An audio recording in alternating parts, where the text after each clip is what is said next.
Hello friends, welcome to our YouTube channel stories by LSD. एक समय की बात है, दरबार के चतुर मंत्री गोपाल भट्ट की हालत ठीक नहीं चल रही थी। आमदनी कम और खर्चे ज्यादा हो गए थे।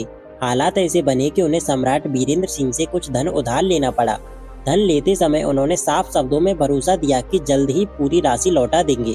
दिन बीतते रहे, कामकाज थोड़ा सुधरा जरूर, पर उतना नहीं कि उधार चुका सके। हर सुबह उठते ही उन्हें वही चिंता घेर लेती। मन पर ऐसा दबाव था जैसे सिर पर पत्थर रखा हो। बाहर से सामान्य दिखते पर भीतर से बेचैन रहते। उनके सामने दो ही रास्ते थे। पहला यह है कि किसी तरह धन जुटाकर उधार चुका दें। दूसरा यह है कि किसी तरह इस बोझ से छुटकारा मिल जाए। पहला रास्ता कठिन लग रहा था, दूसरा आसान दिख रहा था। लेकिन सम्राट से उधार माफी की बात कहना आसान नहीं था। काफी सोचने के बाद उन्होंने एक योजना बनाई। योजना साधारण नहीं थी पर असरदार हो सकती थी। उन्होंने यह बात अपनी पत्नी से साझा की और पूरी स्थिति समझाई। पत्नी ने भी साथ देने का वचन दिया। अब अगला कदम उठाना था। अगले ही दिन पत्नी के माध्यम से महल में संदेश भेजा गया कि गोपाल भट्ट अस्वस्थ हैं, कुछ दिनों तक दरबार में उपस्थित नहीं हो पाएंगे। संदेश सरल था, लेकिन उसके पीछे बड़ी योजना छिपी थी। संदेश भेजने के बाद उन्होंने दरबार जाना बंद कर दिया। एक दिन, 2 दिन, फिर कई दिन गुजर गए। दरबार में उनकी कमी महसूस होने लगी। सम्राट को आश्चर्य भी हुआ और चिंता भी।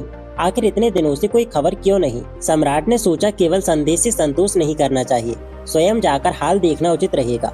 एक शाम वे अचानक गोपाल भट्ट के घर पहुंच गए। उनके साथ कुछ सेवक भी थे।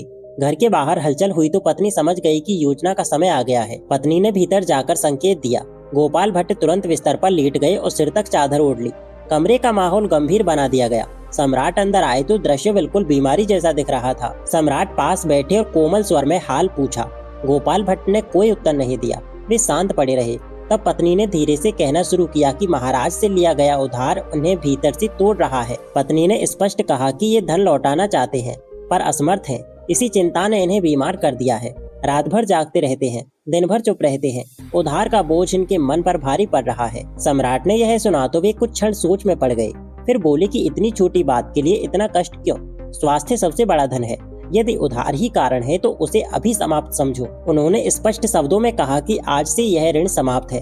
तुम चिंता छोड़ो और स्वस्थ हो जाओ। उनके स्वर में शक्ति नहीं, दया थी। कमरे में जैसे हल्का सा सन्नाटा छा गया। इतना सुनना था ही कि बिस्तर पर पड़े गोपाल भट्ट अचानक उठकर बैठ गए। चेहरे पर मुस्कान थी। चादर एक ओर सरक गई। वे हाथ जोड़कर धन्यवाद देने लगे। यह दृश्य देखकर सम्राट का चेहरा बदल गया। अभी जो व्यक्ति अचल पड़ा था वह अचानक पूर्णतः स्वस्थ कैसे हो गया? उन्हें तुरंत समझ आ गया कि यह सब एक योजना का हिस्सा था। सम्राट ने गंभीर स्वर में कहा कि यह छल है। बीमारी का अभिनय कर ऋण से मुक्ति पाना उचित नहीं। तुमने साहस तो किया, पर यह तरीका गलत है। दंड मिलना चाहिए। गोपाल भट्ट तुरंत हाथ जोड़कर खड़े हो गए। उन्होंने शांत स्वर में कहा कि उन्होंने कोई झूठ नहीं कहा।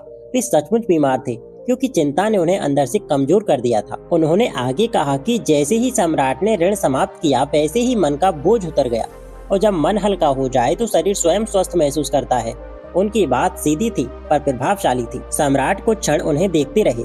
शब्दों में चालाकी थी पर तर्क भी था। क्या सच में चिंता ही बीमारी का कारण थी, या यह सब पहले से सोची गई योजना थी? कमरे में उपस्थित सभी लोग चुप थे। सम्राट के सामने 2 विकल्प थे, क्रोध में दंड दें या मुस्कुराकर उनकी बुद्धि को स्वीकार करें।